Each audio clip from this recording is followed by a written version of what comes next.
ज्ञानतिमिरन्धस्य ज्ञानञ्जनशलाकया चक्षुरुन्मीलितं येन तस्मै श्रीगुरवे नमः.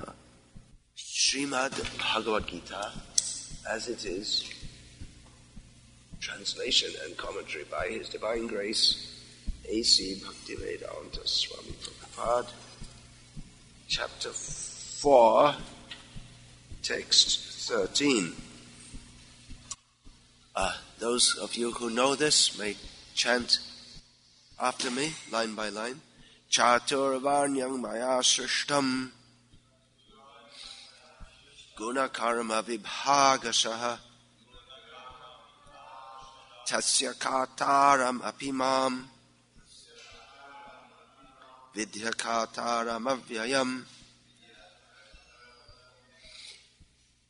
Translation. According to the three modes of material nature and the work associated with them, the four divisions of human society are created by me. Although I am the creator of this system, you should know that I am yet the non-doer, being unchangeable. Purport. The Lord is the creator of everything. Everything is born of Him, everything is sustained by Him, and everything after annihilation rests in Him. He is therefore the creator of the four divisions of the social order, beginning with the intelligent class of men, technically called the Brahmanas, due to their being situated in the mode of goodness. Next is the administrative class, technically called the Kshatriyas, due to their being situated in the mode of passion. The mercantile men, called the Vaishyas, are situated in the mixed modes of passion and ignorance, and the Shudras, or laborer class, are situated in the ignorant mode of material nature. In spite of His creating the four divisions of human society, Lord Krishna does not belong to any of these divisions, because He is not one of the conditioned souls, a section of whom form human society. Human society is similar to any other animal society, but to elevate man from the animal status, the above-mentioned divisions are created by the Lord for the systematic development of Krishna consciousness. The tendency of a particular man toward work is determined by the modes of material nature which he has acquired. Such symptoms of life, according to the different modes of material nature, are described in the 18th chapter of this book. A person in Krishna consciousness, however, is above even the Brahmanas. Although Brahmanas by quality are supposed to know about Brahman, the Supreme Absolute Truth, most of them approach only the impersonal Brahman, manifestation of Lord Krishna. But a man who transcends the limited knowledge of a Brahmana and teaches the knowledge of the Supreme Personality of Godhead, Lord Sri Krishna, becomes a person in Krishna consciousness, or in other words, a Vaishnava. Krishna consciousness includes knowledge of all different plenary expansions of Krishna, namely Rama, Nrsimha, Varaha, etc. And as Krishna is transcendental to this system of the four divisions of human society, a person in Krishna consciousness is also transcendental to all divisions of human society, whether we consider the divisions of community, nations, or species. So please take this. And don't put it underneath my foot, please. Bhagavad-gita is clearly a book of spiritual knowledge. And in this material world, spiritual knowledge is highly apt to be misunderstood. This particular verse doesn't, at least the first, or the topic of the verse is the four divisions of human society, which is not in and of itself a directly spiritual topic. It's talking about organization of human society. It is one of the most misunderstood topics of Bhagavad-gita, because the Varnashram system, which Krishna speaks of here, is often equated with what is now known as the caste system in India. But that caste system, which is gradually breaking down in some ways due to urbanization and a completely different way of life, and also some governmental attempts to dismantle it. That is the one distinguishing feature of it is that it's based on birth. But in this verse in Bhagavad-gita, we find that Krishna says that the 4 divisions of human society are based on guna, the particular qualities of a person, and karma, or the work of a person, and particularly the inclination to work. Different people are attracted to different kinds of work. Different people are suitable for different kinds of work. Recognizing this, Krishna has made the varnashram system, which here in this verse the varnas are talked about, which means the division of human society into brahmanas, kshatriyas, vaishyas, and shudras, which means brahmanas means priests, intellectuals, the spiritual and temporal guides of human society. Kshatriyas means administrators, not just administrators, but warriors, those who will protect human society. The Vaishyas, they are concerned with trade and production of food, and the Shudras are laborers, artisans, artists, and so on. I chose to speak on this verse here today because I was informed that Tukaram Prabhu, those of you who live here in Laguna Beach and frequent the Hare Krishna temple here, are well aware with him as the leader of the Hare Krishna community here. I had heard that he was promoting within our society, particularly within the United States of America, at the leadership level, a policy which our own Srila Prabhupada had very strongly promoted, which is the protection of cows. Now, this might have seemed a generation ago something completely against the American ethic, especially in the West. The Wild West means cowboys. Krishna's also a cowboy, but he's not a cow killer, as the cowboys of the American West were. I remember seeing in my childhood an advertisement for a charity which is maybe the most famous in Britain, where this time around I was born. Oxfam. Have you heard of that charity? No. You've heard of it, yeah. It's a big thing. Highly respected for doing good work all over the world. So I saw an advertisement. It struck me. I mean, in my childhood, I must have seen, at every moment we see so many things, but this stuck in my memory. There's an advertisement for Oxfam highlighting the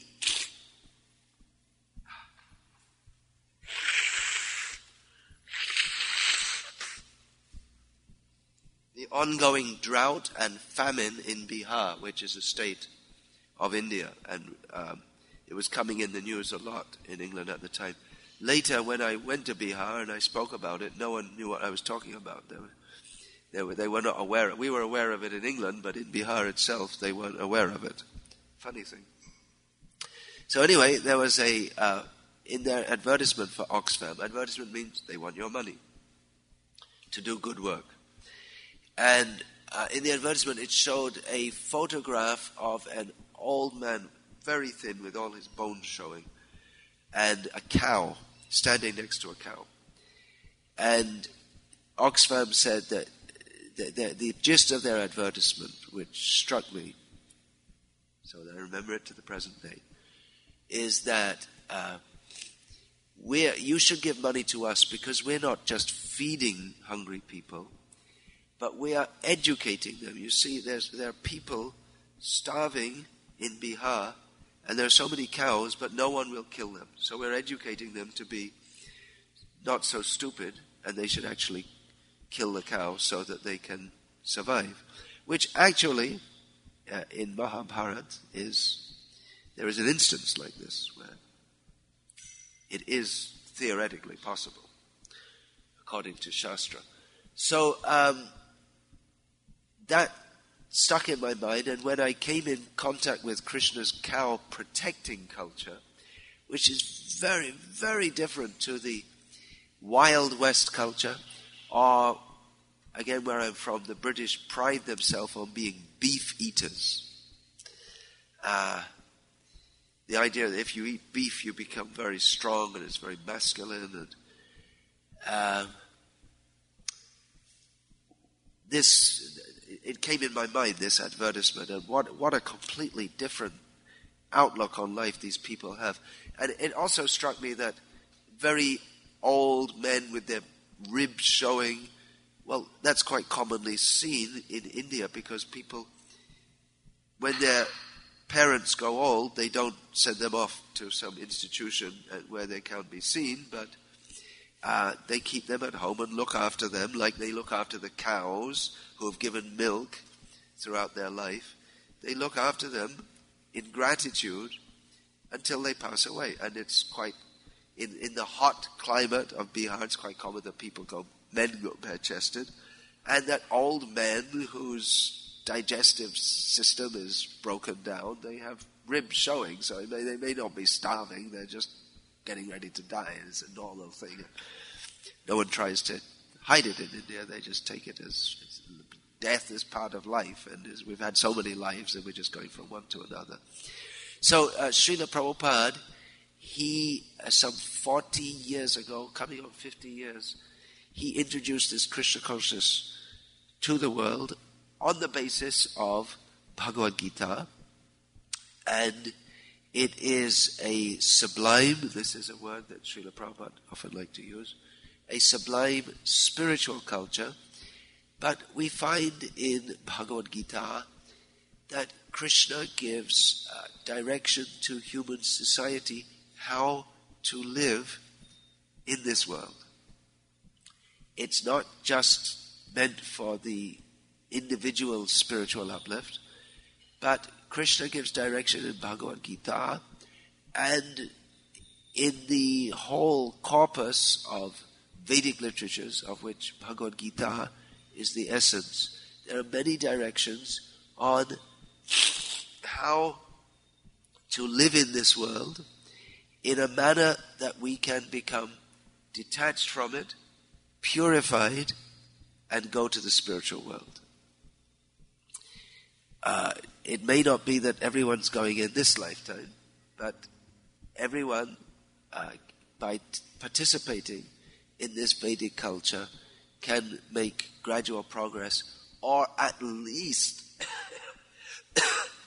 at the very least, by taking the directions in the Vedic literature, they can be saved from grossly sinful activities, which will, by the laws of the universe, the subtle laws of karma, cause great suffering to themselves and to others. And a prime example is, again, cow slaughter. We probably all know many people who are what we might call nice, decent people who nevertheless eat beef. In their general behavior, they're nice people, but they don't understand, or they have not been raised in a culture which explains to us the subtle laws of the universe And one of them is that cow slaughter is actually disastrous for the whole of human society. I mean, even if we don't accept Bhagavad-gita, which obviously I do, and those of us here who are committed to Krishna consciousness do so. But even if California is undergoing a severe water shortage, what are you going to do? Flush the toilet less? That's not a bad idea. Well, maybe you should flush the toilet or put a brick in it so it doesn't take up so much water. You can go and pee on the lawn. That'll give it some, or on the garden. That'll give it some fertilizer. That's another suggestion. But even if everyone in California peed on the lawn instead of flushing, that would make a difference. But the main water consumer is, or a major water consumer is the meat industry, as they call it, which is a horrible thing to say if we think that living beings are considered they're an industry for us to treat in whatever way we like so that we can eat them. So people don't know. We can't fault them for not knowing, but we should make them know also. Let them consider that animals suffer if they are mistreated. So I was talking about Srila Prabhupada establishing, he wanted to establish Krishna consciousness not only as what we might call a religion or a religious process or for certain individuals, but he wanted to introduce to human society a whole way of life that is based on God realization. Every society, whether it articulates it or not, is based on a particular approach to life or a worldview. So, of course, in discussing such things, we have to make generalizations and simplifications, but we can pretty safely say that the modern consumeristic Western civilization is based on the idea that just enjoy the world as much as you can. Whereas Krishna's Vedic civilization is, again, based on, first of all, the understanding that this world is not a place of enjoyment anyway, and however much we try to enjoy this world, we're not going to be happy, because the very nature of this world is full of misery. Even in Southern California, where in Laguna Beach, people tend to be, they tend to have the 4 prominent symptoms of good karma, which are mentioned in the Vedic literature. Janma, Aishvarya, Shruta, Shri. Janma means high birth. So we can say birth in America, it's a powerful country. It's certainly, in many ways, a better birth than, for instance, in Cambodia. Aishvarya, there may be some beggars in Laguna Beach, but I don't think they're anywhere near a majority of the population. Most people here are well-to-do. Shruta means intelligence and education. So mostly people here are quite sophisticated, I would guess, and well-read, thoughtful. And Shri means bodily beauty. So we do find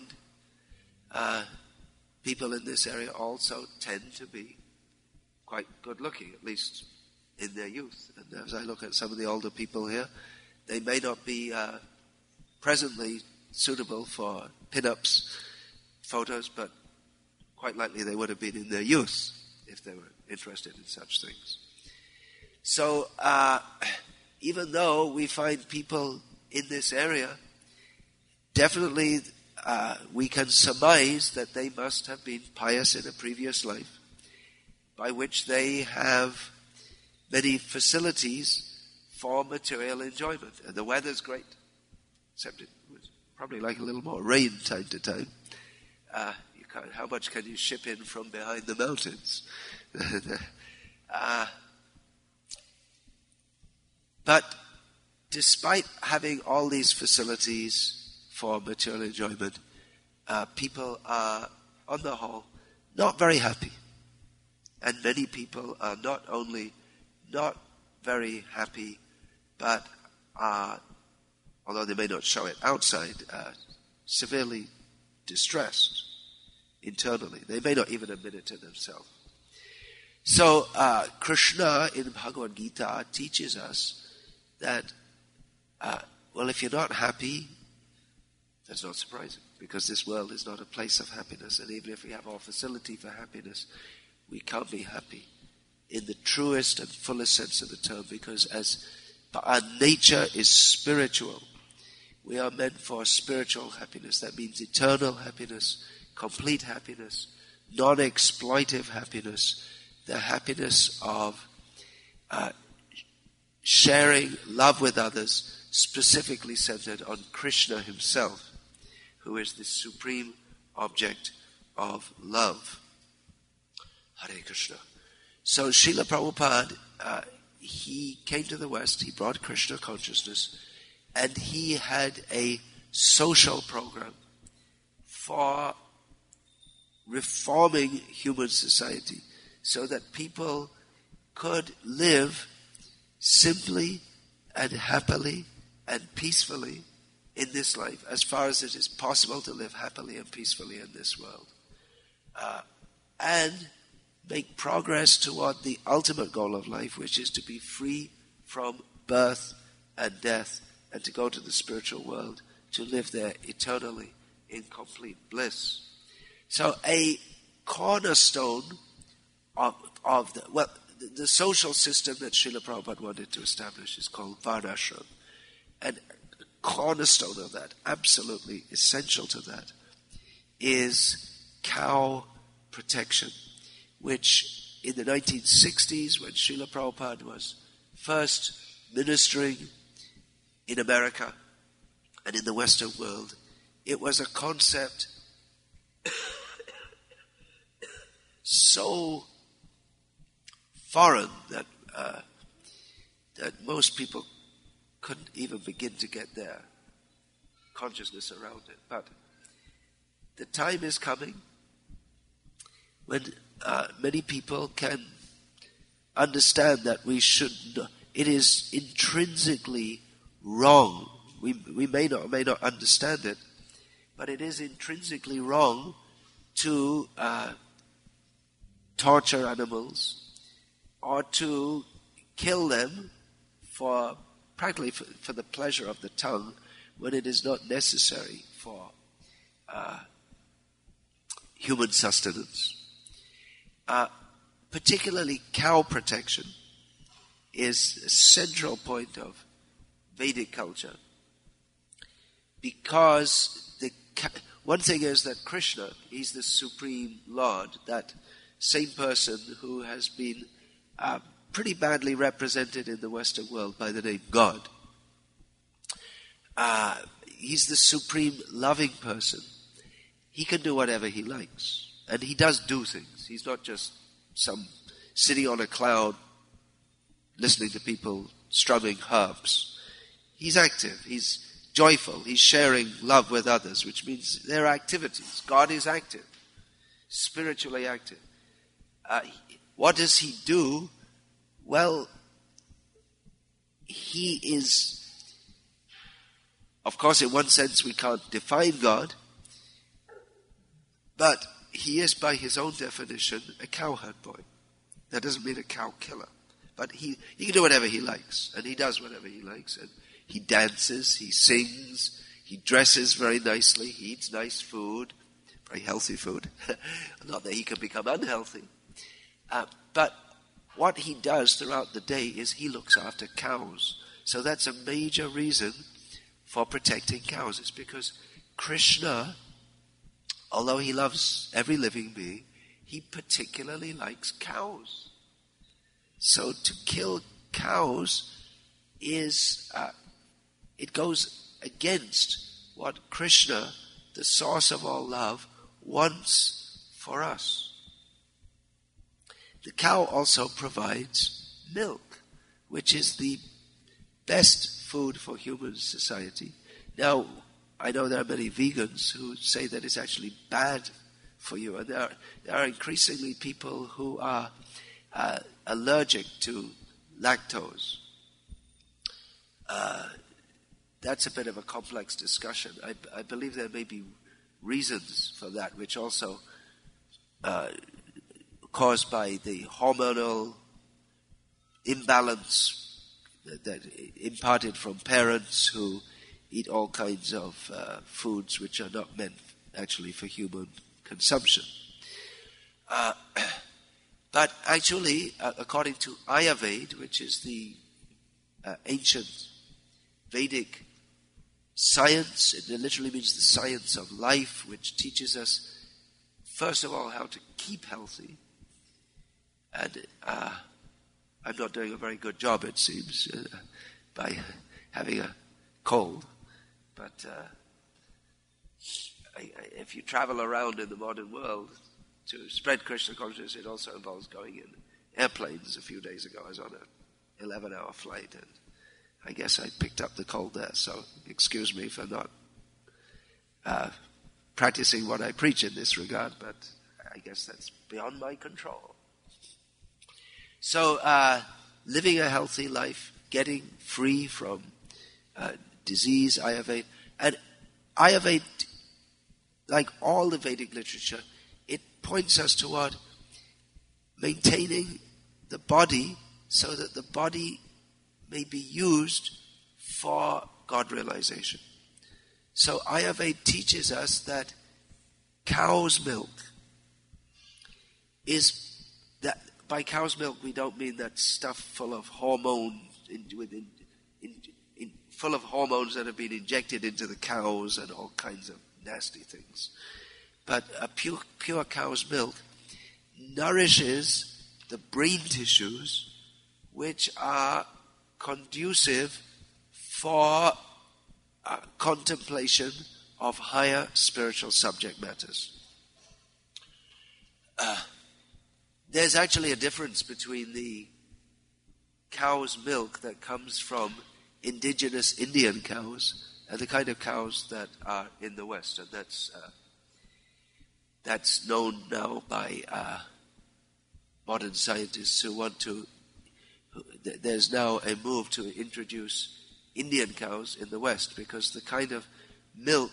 Actually, the milk that comes from Western cows, it can be harmful to people with certain conditions. But it's been discovered that milk from indigenous Indian cows is actually much more beneficial for health.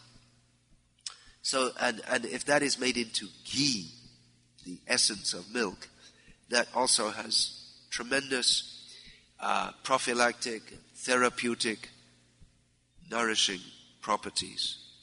So it's all part of the God realization package that we need to protect cows.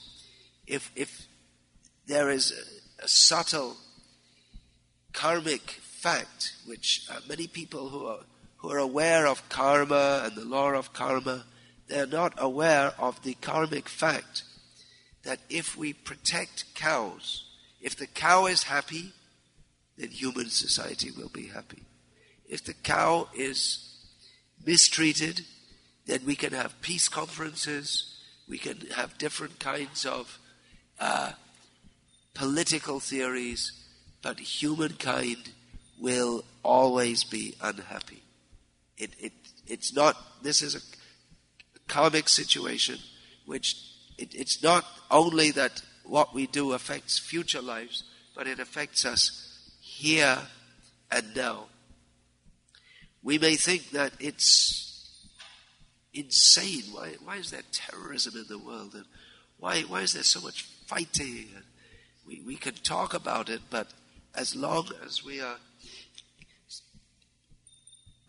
have a culture of seriously mistreating animals and birds, and particularly cows, then there cannot be peace in human society. And the tendency that we have to slaughter and torture living creatures other than humans will spill over into the human sphere. So we'll take it as collateral damage in our geopolitical machinations that some people get killed. So cow protection, it is not simply some Hindu fetish. That term is sometimes used, holy cow. And it's the term holy cow is a somewhat sarcastic term that is used to, and it's used analogously to describe something that people believe to be true, some kind of dogma for which there's no basis in reality, and which is actually quite stupid.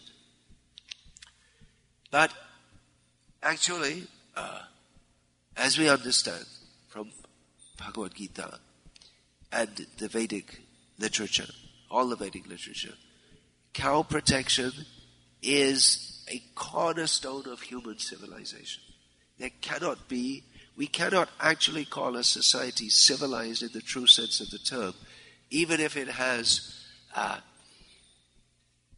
very sophisticated highways and internet connections and computers, and even if we have such high-sounding declarations that we take it, what is that in the American Constitution? We take it as axiomatic that all humans are created equal in the eye of God, something like that. As Americans, you're supposed to learn this in school, but I didn't have to because I was raised in Britain, where this was drawn up by the founding fathers of the nation after they'd kicked us British out. But anyway, there's very high ideas, and these are enshrined in the United Nations Declaration of Independence. All humans. But what about all the animals? What about that? So the Vedic culture, by teaching us, the beginning of Vedic culture is to understand who we are, what the purpose of life is. Not everyone will understand that. Not everyone's going to be a great philosopher. But society should be directed on a philosophical basis of an understanding of the actual purpose of life. That was attempted. A philosophical basis for society, well, we're always trying to find that. Communism had a philosophical basis. In modern America, there are so many books being written, so many think tanks, which give so many newspaper articles, which try to give some philosophical basis. Just like, for instance, the feministic movement. It was perceived that women were being unfairly treated, and there was a lot of agitation and philosophical theorizing, and things changed. So in any civilization, it is recognized that we have to have some kind of philosophical basis. It may be, as in communism, based on a particular manifesto, the Communist Manifesto, or it may be one that is open to evolution, as in modern society. Krishna's Vedic culture is based on the understanding that every living being, not only human beings, are by nature spiritual beings. And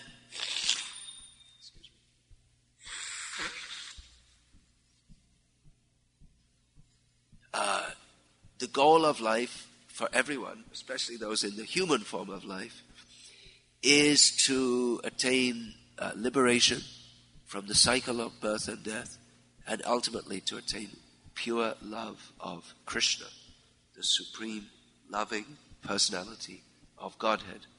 So it's also recognized that not everyone recognizes this. It also recognizes that most people are interested in material enjoyment. So there's allowance for that. But there is regulation also. So in one sense you could say it's a theocracy, but it's not based on some blind dogma, but it's based on the understanding that bodies are temporary, we are eternal living beings, that we are in the particular situation that we are in now due to our previous activities, and our future will be determined to a large extent by our present activities, as well as ongoing cumulative effects from previous activities. It's not that they're all discharged in one life. So, in this Vedic culture, which is on a basis very, very different to that which we presume to be normal and normative here in America and in the Western world in general, although it might be considered that there are large sections of the population of the world who have a different outlook on life altogether. For instance, the Islamic world. And although Islam is often presented as being a fanatical and dangerous religion, and although certain elements of it appear to be like that, but there are many, many Muslims who are very seriously dedicated or take as the worship of Allah as the goal of their life. And believe it or not, they're not all terrorists. So I'm just giving that as an example that it's not necessarily true that what everyone in the Western world thinks is, well, society should be like this. But it's not that everyone in the world thinks like that, and they're not necessarily bad people for not thinking like that. Krishna's Vedic culture starts off with this, like I say, the spiritual knowledge that we are eternal spiritual beings. We are meant for release from birth and death. Everyone is meant to make progress on that and to accommodate people of different mentalities, different levels of spiritual progress, so that according to their present disposition, they may make spiritual progress. Which means that not everybody is treated equally, which is very difficult for people in the modern age to accept, that not everyone should be treated equally. Anyway, I was focusing on that point of cow protection. It's a very big package. It's a very, very big package. A whole different approach to life based on spiritual realization, of which cow protection is central. Without that, we cannot actually have real civilization. If the cow is our mother, she gives us milk. To kill our mother is obviously something uncivilized. Tukaram Prabhu, I suggested I'd speak on this topic, and he wanted me to speak somewhat about some of the pilot Varnashram projects which some devotees, some member of the Hare Krishna movement in India, where I'm based, I've spent most of this life in India. Some of them are undertaking. Srila Prabhupada's vision in establishing this society, that was one of the main facets of that was to establish rural communities based on living simply, producing our own food, protecting the cows, and in this way, by living with devotees, we can create a fully spiritual atmosphere in which everyone is cooperating to serve Krishna, and by living simply, we don't need to work very, very hard, because we don't need electricity or cell phones or any of these things. As has been the way of life in the world for literally millions of years, if we accept the Vedic version, which we do. We don't accept the Big Bang and Darwinian version. People lived on what God gives to us via the land. Our bodily necessities, our principal bodily necessities are food, clothing, and shelter. Those of you who are from India, from a little older generation, you may have heard, it's often used the term roti, kapra, makan. So all of this comes from there. Obviously food comes from the land. Although I have experienced, what seems very comical to me, that many people here in cities in the West, if you go and pick some pot herbs which are growing in a park and take them and cook them, then people will be very scared. What's that? It's you just picked it up from the land. The same thing they'll go and buy in the store, and then they'll feel very comfortable. They think that food comes from a store. They're afraid if you pick it, it might be poisonous or something. It's more likely to be poisonous if it comes from the store.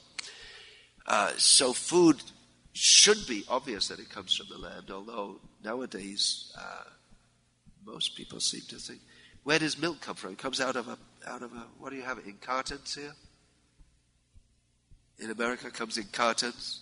And then just like in London, the city that I'm from, or London, UK, children are taken on school outings outside of London so they can see for the first time in their life a cow, and a cow being milked. And they're amazed. Oh, milk is coming from an animal. What they know is that milk comes from a carton which comes from a fridge. So, believe it or not, food actually comes from the land. And most people in the world still live on the land. It's just tipping. Actually, it just tipped in the last few months, the tipping point. Now more than 50% of the world lives in urban settings.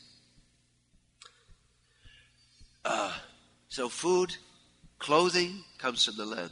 Now, much of our clothing nowadays is produced, polymers, polyesters, nylons, which are not good for health. Otherwise, cotton, obviously, comes.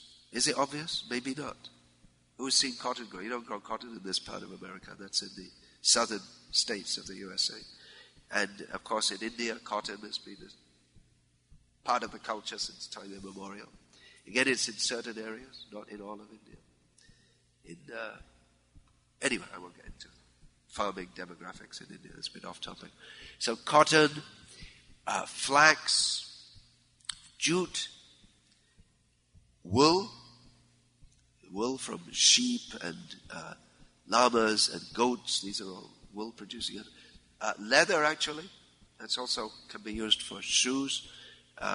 You might not want to use that, but if animals are left to live their life without being slaughtered, when they die, that's considered acceptable in Vedic culture. Not everyone will use it, but leather, shoes is acceptable within Vedic culture. Killing cows is not, but using leather from dead animals is acceptable. In most of India, it wouldn't get cold enough so you wouldn't have a leather jacket, which here in California still there are the bikers who like to ride on their big Harley Davidsons, and definitely in the winter if you're going on a Harley Davidson you're going to need a leather jacket, but if we're living in Vedic culture we probably wouldn't need leather jackets. So that comes from the land. Hemp, that much maligned plant, has very good use. We don't recommend smoking products of hemp, but it actually makes very good cloth also. So from the land we get food, we get clothing and shelter, houses, whether from wood or from stone, or Eskimos from snow,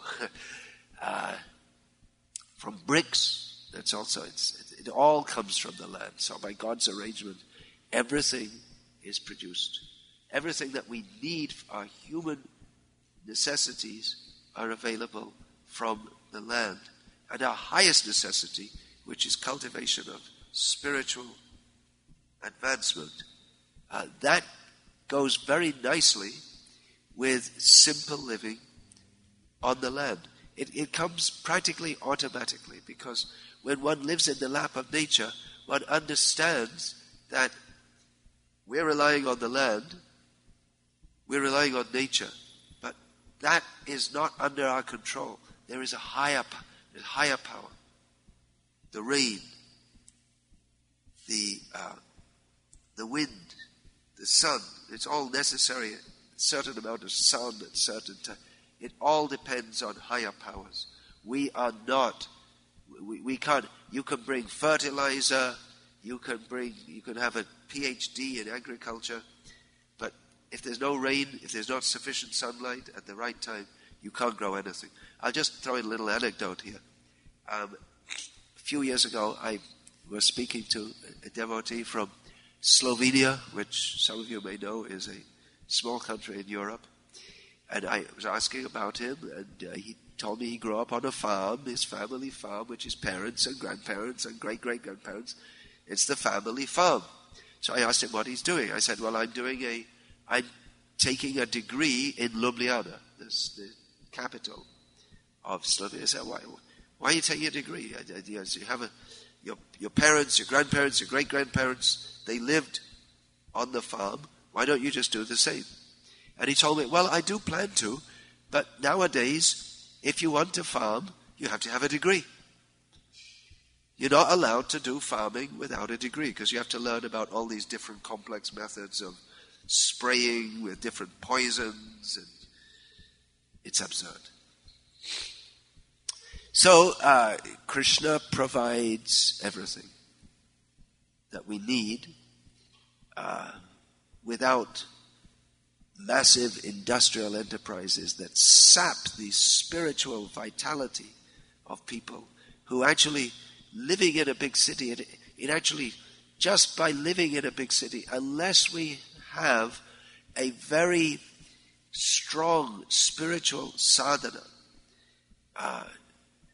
spiritual daily activities of chanting Hare Krishna, associating with devotees, we're going to get sucked into materialistic consciousness, especially when these modern big cities are based on consumerism, which is meant to make us actually stupid, because we're supposed to keep the whole thing working. We have to buy more and more things that we don't need, and we have to work more and more to make them.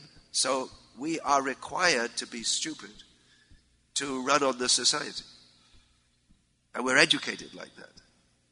So the modern life, with the whole ethos of modern life, and the factories with the pollution and the impersonal way of life in which we're just an employee, we have a job to do, and the employer doesn't give a damn about us, although they might pretend to. It saps the very humanity from us, what to speak of our spiritual inclinations. So Srila Prabhupada had the plan to establish these Varnashram communities. So I was saying in India, some of our devotees, they wanted to do that based on Srila Prabhupada's teachings, and especially because as devotees of Krishna, studying Srila Prabhupada's books and realizing what a great treasure is there, and what is the value of human life, and how we have to live this human life in such a way that we don't get degraded, that we become spiritually elevated. So these devotees who they've left their well-paying, prestigious jobs to go and live on the land, producing their own food, deliberately living without electricity. Even in the heat of India, and the cold, it also gets cold in the winter.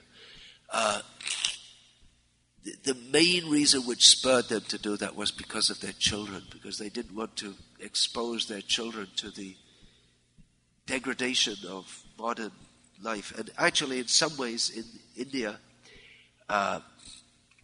in some ways it's more materialistic. The way of life is more materialistic than in the West, because in the West, well, materialism, that's just it, and it's there. And many people, I would guess, many of you here are looking for something different. But in India, people still believe in the idea that we're making progress by having more and more industries, and that science will elevate us, and we have to have a good job and earn plenty of money. That's very much the and we should have all kinds of gadgets. Of course, people in the West do that also, but in India, it is a strong mood of when people they'll have a little card on their name. They'll put their educational qualifications and what the job, the senior manager in such and such chai stall or whatever. That's just a joke.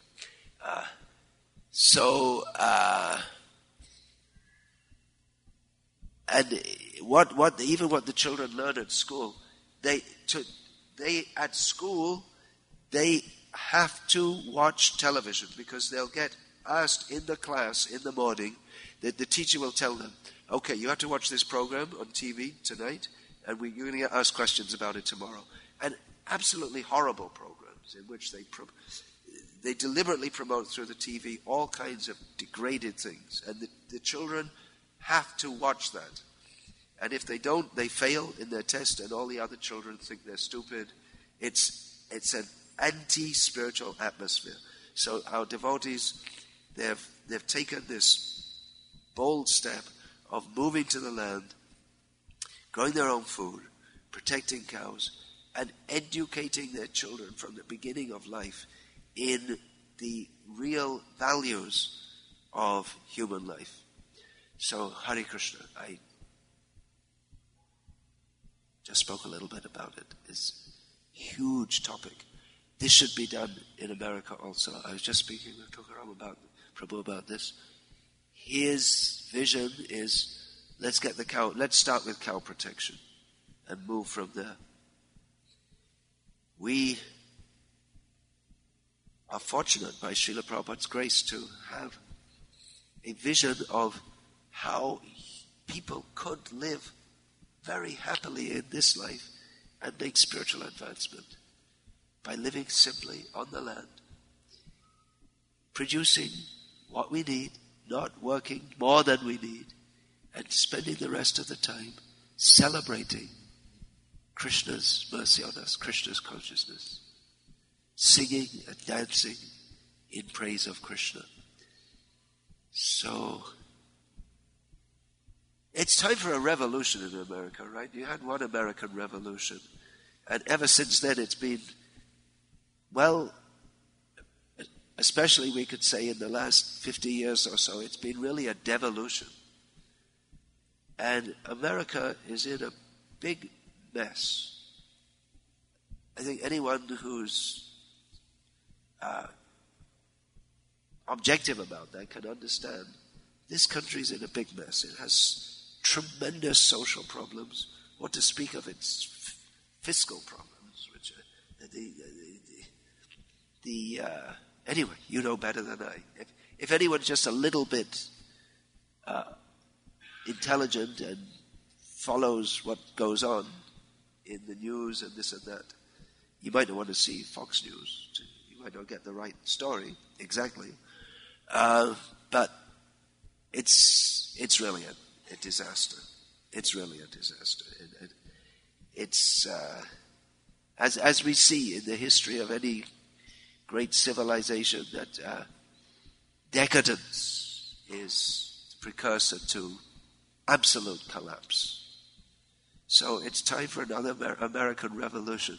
How about the We may say Krishna consciousness is okay, but we may say, what about society? How about this? Varnashram, living on the land, simply protecting the cows.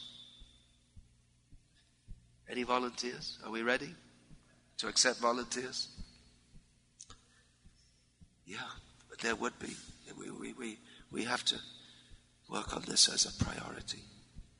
That's my message. Srila Prabhupada's message. We have a lot of work to do. Devotees of Krishna have to be compassionate for the suffering condition of human society. By Srila Prabhupada's grace, we've been introduced to this very, very happy life of Krishna consciousness. We have to communicate that to others also. Hare Krishna, thank you for patiently listening to me. Hare Krishna.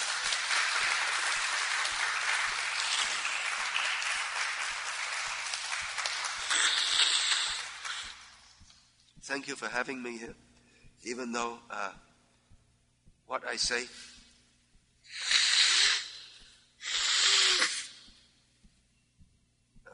may not always be the most palatable kind of thing or the most acceptable kind of thing. I did try, I don't know how successfully today, to follow some guidelines which Tukaram Prabhu suggested that I follow. I don't know how successfully I don't know how successfully I followed them, but anyway, he's here to clean up after me. So if you have any problems with anything I said, just see him.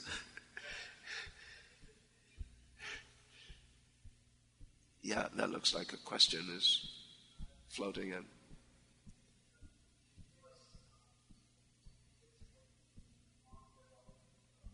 Details about the farm. Well, in one sense, there are not that many details because we're deliberately starting small and taking it step by step. One interesting thing is that so many devotees used to say, well, no one will be interested. No one's going to join any such farm. But when we started, we find that many devotees are interested, which is actually quite surprising to us. In America, I could understand that many people would be interested. Not the least the guys who are parking on the beach in their car because they have no place to stay. The car, they can hardly move it anywhere, and they can hardly pay to register it. But I suppose I saw in San Diego, there's so many people living on the beach, and probably the cops move them on at night and this and that. Not least that, we have a program for them. You come and live and work. We'll give you. You work, we'll feed you, and give you a place to stay. We should have a program for them. You can't. There are some restrictions also, but you want a place to live with happily and nicely. Come and stay with us. So in India, it's somewhat surprising that actually people do. There are, at least among our devotees, quite a few devotees who are interested in this. When they see what it is, they might think again twice, because it is a big jump from urban life, and people cannot imagine what it is like to live without electric fans, for instance. But the biggest selling point, if you want to use that analogy for this, is that the devotees themselves are so happy. And I came to one of these communities, and I'd been away for a few months, and it was just after I'd been in the West, and it must have been 2 years ago, and it was just after the hot season in India, which is now, and it's hot with a capital H, and it goes on and on and on. It's not just a few days go above 40 Celsius, that's 100 Fahrenheit, but day after day after day. So you can imagine it's quite difficult, especially if you're not used to it, to live without electricity. So anyway, I came and visited them after being in the West, and I said to one couple who greeted me there, your face, I said to both of them, your face has changed in 2 ways. One, it's a lot darker than it was. You can imagine Indians who are brown skinned, if they spend a lot of time in this, not that people are going sunbathing, but just even to walk from one building to another in 100 degrees plus Fahrenheit temperature, then you're going to get affected. Just like I saw when you bowed down, that there's a difference between the tan on your neck, and below that it's whiter because you wear a shirt. So I said it's become much darker.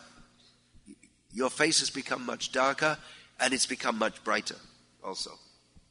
It was visible that even though they were very serious devotees, seriously practicing, before they made the move to the land, but after moving to the land, because they had the opportunity to engage in full-time Krishna consciousness. They're living with devotees. Whatever they do with devotees for Krishna, and their response was, "Oh, thank you so much for directing us to come to the land. We're so grateful." So that's the best advertisement, is that the devotees who make that shift, and you have to be fully into it. It's not a holiday. You might do it for a few days as a holiday, but you have to be really committed, because it is the comfort level, the immediate comfort level goes down quite considerably. But the happiness that they're feeling in living with devotees, actually there's a great happiness which people, one form of great happiness which is not in itself spiritual, which people traditionally all get, which modern people don't get, is the happiness of growing your own food, nourishing it with the prayers of Krishna, and then cooking it. And if you offer it to Krishna, the happiness becomes increased millions of times. But it's so gratifying to grow food and from the seed and flowers and nourish it and watch it grow. And then just when it's ready, you pick it, immediately cook it, and offer it to Krishna. That in itself is so satisfying. Even Bill Gates or Barack Obama or whoever, they never experience that. They have no idea of that happiness. It's so simple. Yeah, you're going to say something. You mentioned that Swami is you don't have electricity. And I've heard about farming and sometimes with solar, and they've all got some way of producing electricity. Maybe it's a natural, sustainable way, but they all want to produce electricity. I get the idea that the purpose is set up by this electricity. I'm wondering not having electricity has certain benefits. One benefit is that if there is electricity, there's the tendency to want to use it by having different devices and gadgets which cost money, and then you're going to have to work harder to produce extra food, to sell it, and then you get caught in the whole money spiral. And it means that we have unnecessary things that we don't actually need. So that's one thing. Another thing is that with electricity, we have the tendency to stay up very late at night. Whereas otherwise, in India, throughout the year, depends which part of the country you're in, because there's only one time zone and it stretches over more than 1,000 kilometers laterally. Is it laterally or long? Lengthwise, yeah. So the sun sets and it's time to wind down our activities and take rest. And then you automatically wake up early, that's another must for spiritual life, to wake up early and take advantage of that early morning time.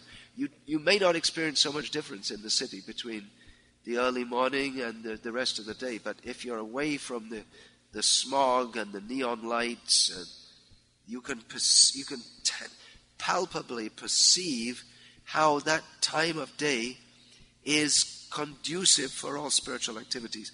And you'll find in all serious religionists in any culture, they all rise early. The first namaz in Islam is before sunrise. In Buddhism, in Hinduism, or whatever you want to call it. In Christianity, also the first Mass is early in the morning, and especially for monks. Shortly before I was allowed to join this movement, I was staying for some time in a Cistercian monastery in Ireland, where the prayers began every day at 3 o'clock in the morning. The morning is the best time for spiritual life. And no electricity means you automatically take rest early and rise early. You get in rhythm with nature. So we're very afraid. If you bring electricity, then you'll bring in one gadget, and then we need something else, we need something else, we need something else. And then within 1 or 2 generations, it's a city. Yeah. Well, the project we have 3 projects in Gujarat, in India that I'm personally overseeing, and there are others also. Bhakti Swami is overseeing a project near to Hebri, which is near to Udupi, which is southwest Karnataka. The projects that I'm overseeing, it means not on a day-to-day basis, but I'm involved in. One is presently situated near Vadodara in Gujarat, but that they're going to shift soon to Rajpipla district, which is not really near. The nearest town of any size is Rajpipla, which isn't much of a town anyway. So it's really way out there, a long way from any town. Rajpipla, the population, it's probably not more than 1.5 lakhs. I don't know exactly. 150,000, which in India is just a village. In India, that's like a village. It's a district town, but it's not. How far is it from the farm? It's only about 12 kilometers. And then another project which we have is near to Hyderabad, Secunderabad. That's been going through some serious teething pains, but it's still alive. We don't expect it to be easy. And another project we have is in Salem district in Tamil Nadu. And there are others, as I say.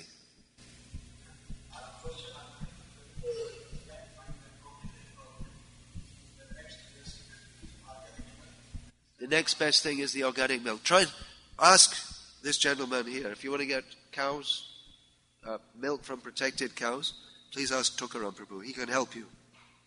You may have to pay more. No, it's not really that very good because the cows are killed. They may graze instead of being shut up in some barn, but they're killed. They are killed. Try and as a pious Hindu, you can just think about that. Well, certainly for your physical health, organic milk is going to be better than the regular milk. For your spiritual health, it's almost as bad. For your karmic health, it's almost as bad. You say the cows, before they're slaughtered, they have a somewhat happier, healthier life, if that's any consolation. It's a very heavy thing. It's horrific that they're killing the cows. Often in India, I give many public lectures in India, and I often say that in this country, which is supposed to be Dharma Bhumi, Punya Bhumi, the land of Dharma, which is sometimes translated as religion, Punya Bhumi, the land of piety, if one cow was slaughtered in 1 century, in 100 years, that would be a great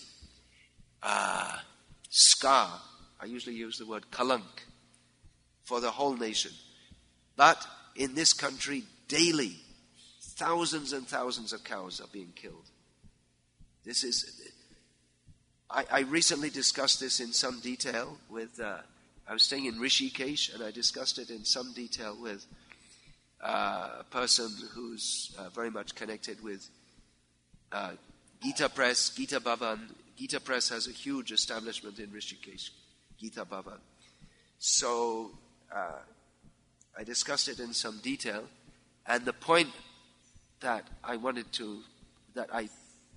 presented to him is that as long as there is as long as India has a policy of industrialization, cow slaughter is going to continue.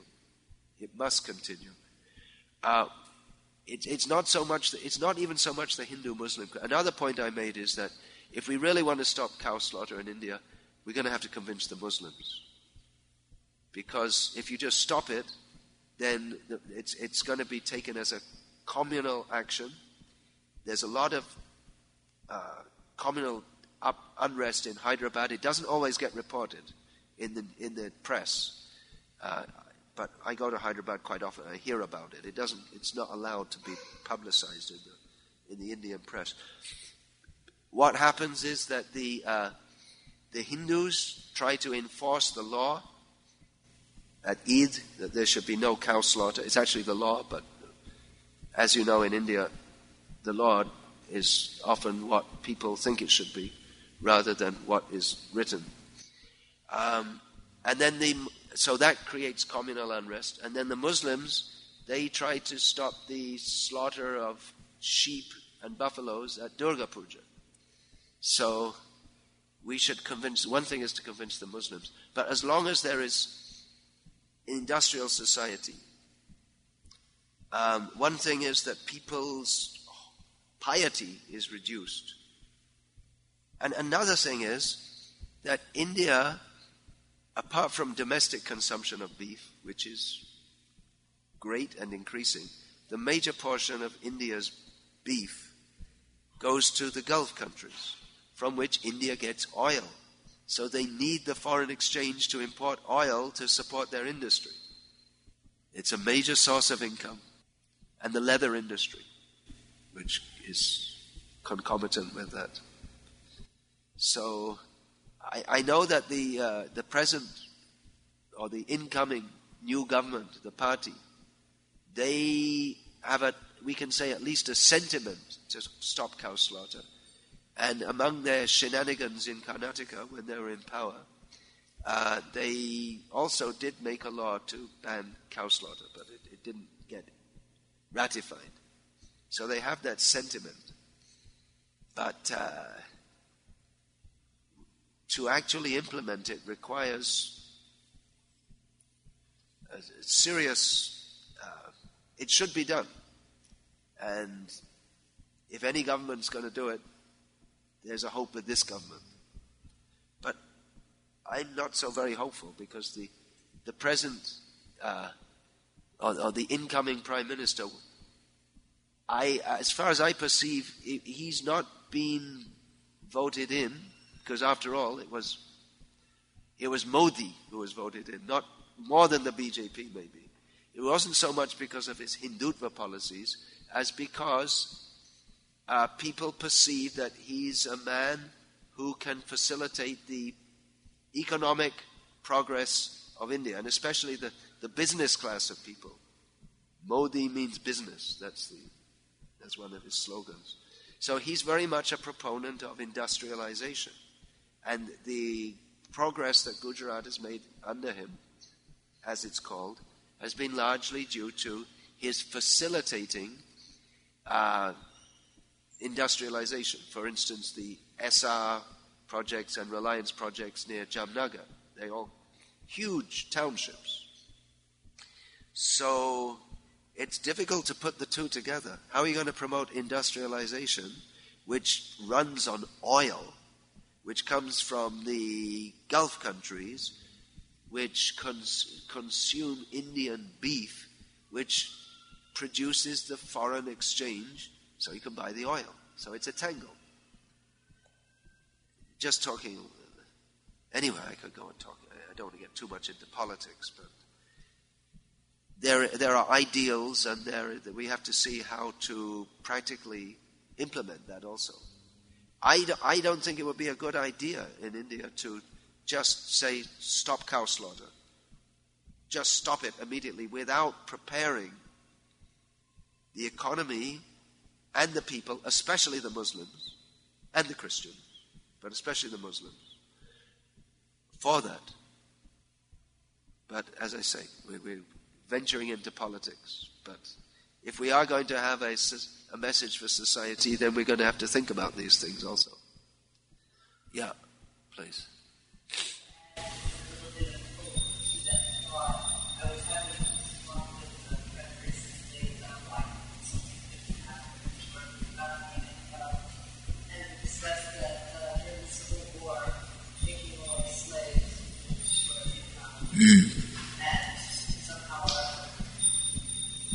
The economy went down.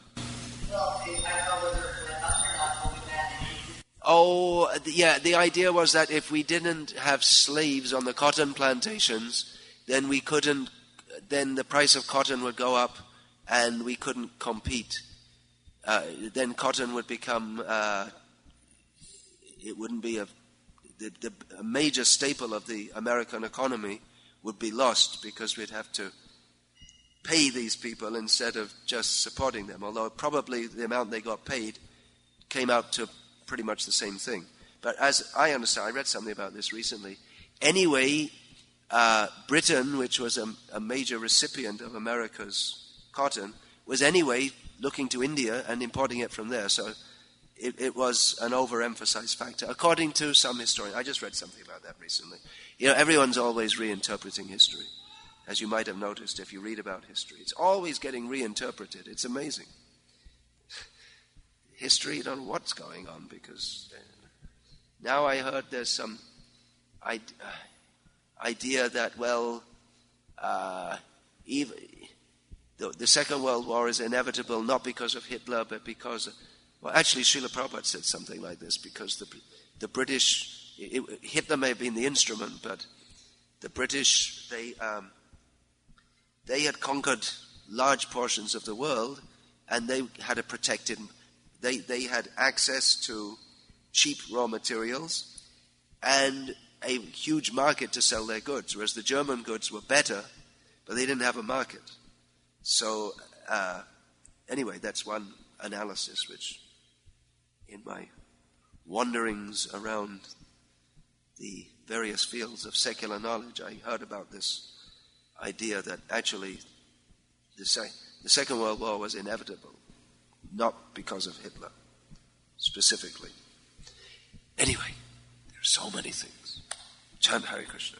But if we are to establish Krishna consciousness, we should, at least those who are brahmanas, they should be aware of this world to some extent. You can't be aware of it fully, and how to apply Krishna consciousness in this very complex and disturbed age.